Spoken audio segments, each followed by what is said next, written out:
बघाट urban cooperative bank Solan की वार्षिक आम बैठक हाल ही में संपन्न हुई। बैठक में शेयरधारकों की उपस्थिति अपेक्षाकृत कम रही, लेकिन बैंक प्रबंधन ने वित्तीय स्थिति सुधारने की प्रतिबद्धता दोहराई।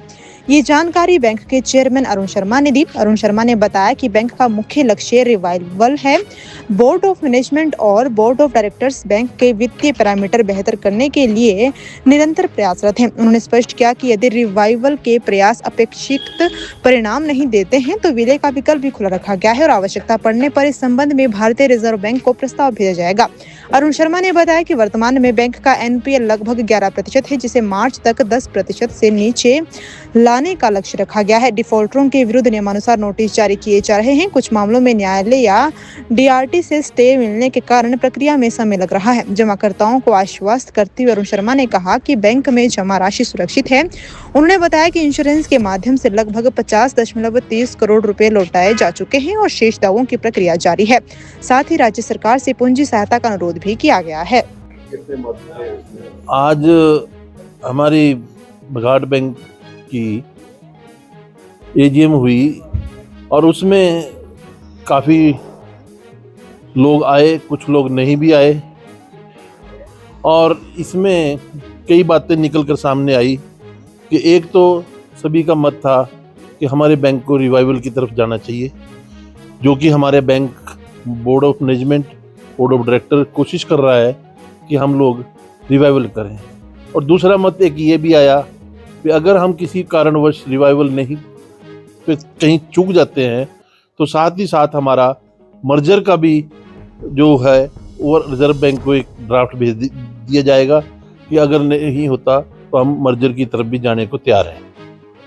और इसमें सभी जो शेयर होल्डर्स थे उन्होंने अपनी पूरी बात को बेबाकी से रखा और इसमें ज़्यादातर लोगों का ये था कि आप रिकवरी की तरफ बहुत धीमे प्रोसेस से काम कर रहे हैं, जबकि हमारे प्रोफेशनल डायरेक्टर्स ने भी और हमारे बोर्ड ऑफ मैनेजमेंट के चेयरमैन ने भी उनको भी आगाह कराया कि हमारा जो रिकवरी प्रोसेस है वो बिल्कुल चल रहा है। किसी के ऊपर भी भाई भतीजावाद कोई भी ऐसा वो नहीं लिया जा रहा स्टेप कि किसी को हम रोक सकें, क्योंकि अगर हम किसी को रोकते हैं तो हमारा अपने ही नुकसान है उसमें।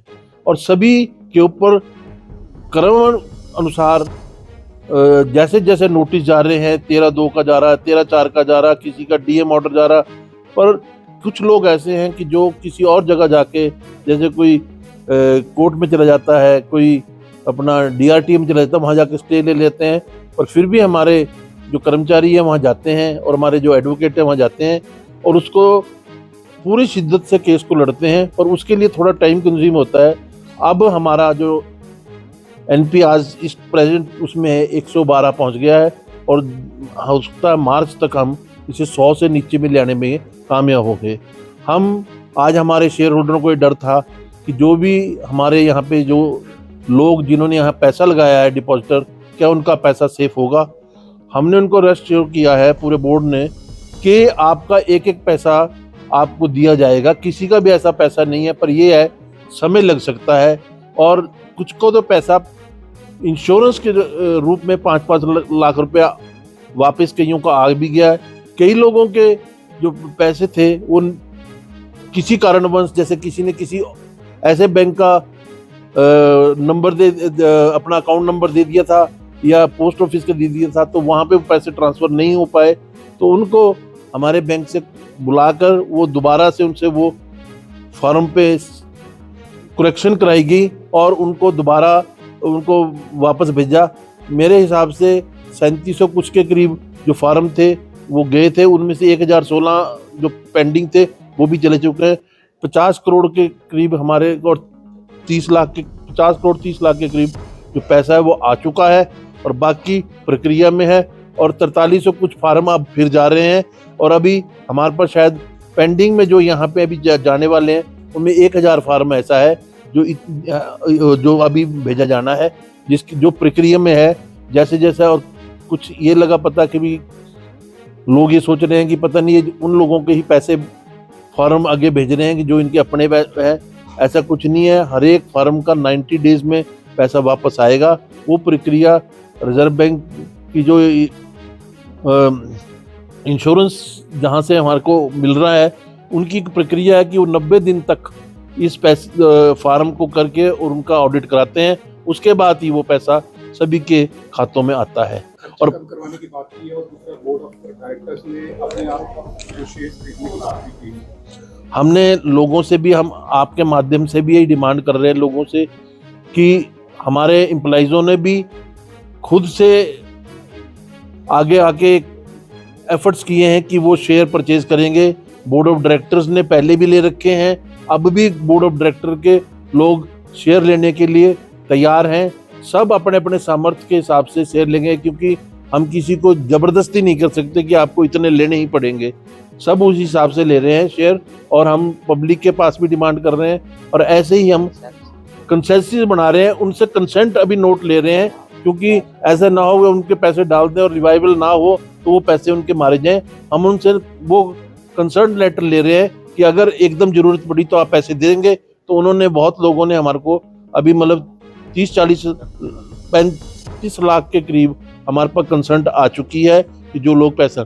ऐसा ही हमारा हिमाचल प्रदेश सरकार से और माननीय मुख्यमंत्री जी से भी रिक्वेस्ट करी है कि भी हमें कुछ पैसा 30-35 करोड़ रुपए अगर इस बैंक में वो कैपिटल के रूप में डाल दें तो हमारा बैंक के सारे पैरामीटर ठीक हो जाएंगे।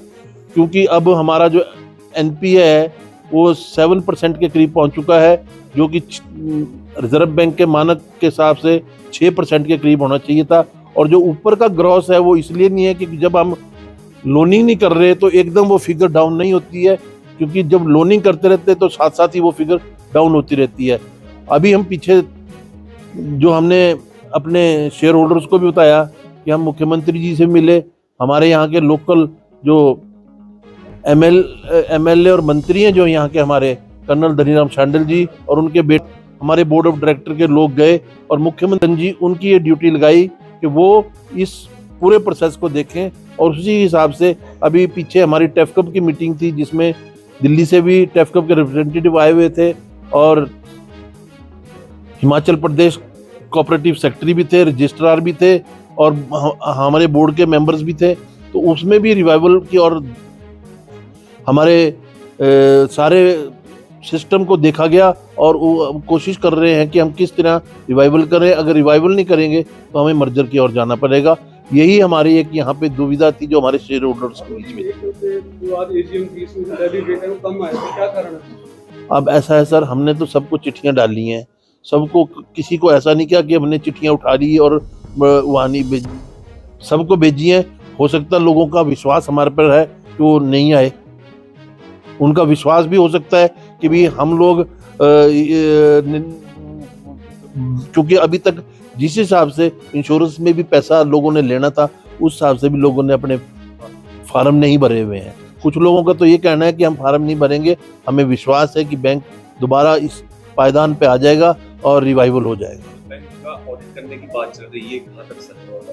सर, बैंक का ऑडिट वैसे तो हमारे रजिस्ट्रार कोऑपरेटिव सोसाइटी ने हर साल हमारा बैलेंस शीट का स्टैट्यूटरी ऑडिट और कंकरेंट ऑडिट होता है, वो हो रहा है। आरबीआई की भी हमारे पास टीम आई हुई है, वो इंस्पेक्शन कर रही है, वो भी ऑडिट कर रही है।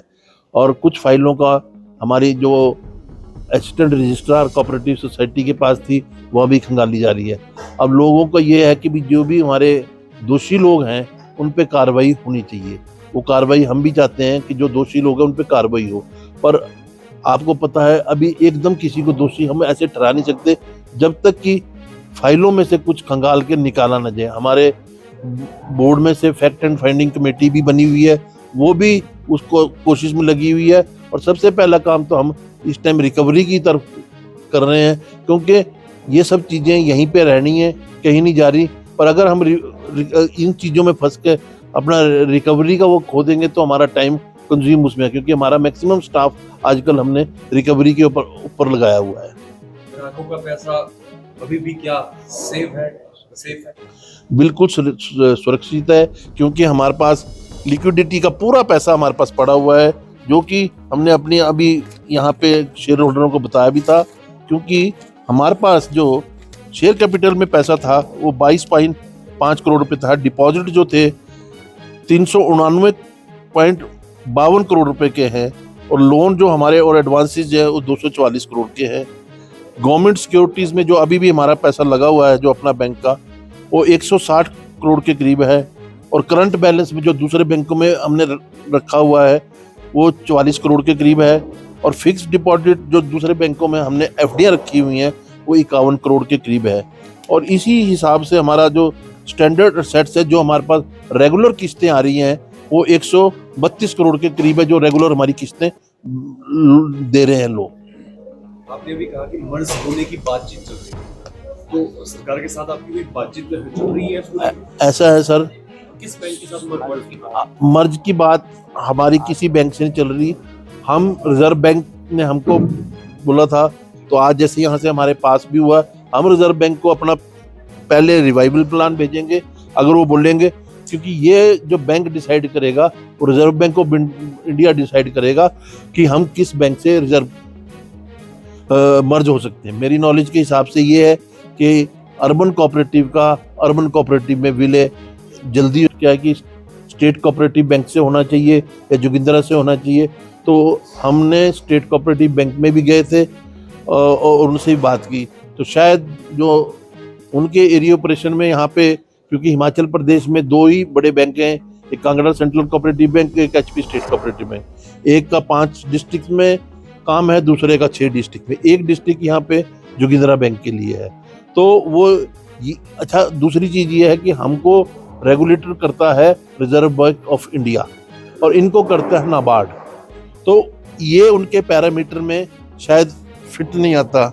तो इस हिसाब से हमारा जो रिजर्व बैंक ऑफ इंडिया है वो चाहेगा कि मर्जर किस बैंक से करें, क्योंकि हमारी अपनी इच्छा नहीं है, क्योंकि दूसरा बैंक भी कोई ऐसा होना चाहिए जिसका जो हमारे बैंक से मर्ज करे उसके भी फाइनेंशियल ऐसे ना हिल जाएं कि भी कल को वो भी एक डूबने के कगार पे आ जाए।